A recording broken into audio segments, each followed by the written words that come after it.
Nagkasinabot o nagkahiusa nagkadayang ahensya sa gobyerno sa Cotabato aron mananom og mga punuan sa kahoy sa barangay Malabuan, Makilala, Cotabato. 600 ka mga punuan sa kahoy nga mulave ug kawayan ang gipangtanom sa mga misalmot sa aktibidad sa Lamitan Watershed ug Lamitan River. Gilauman nga dako ang kontribusyon sa mga gipangtanom nga mga kahoy aron mapugnan ang pagdahili sa yuta sa nasangpit nga dapit ug aron mapreserba ang watershed.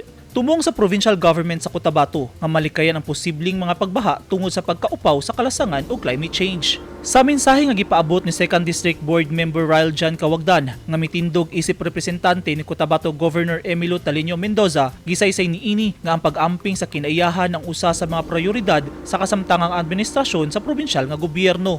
Ang tree planting activity sa Makilala, Cotabato subay sa pagsaulog sa National Resilience Month karong bulana nga dunay tema nga sambayanang Pilipino nagkakaisa tungo sa katatagan at maunlad na kinabukasan. Eugene Hinutan, Newsline Philippines. Stay safe.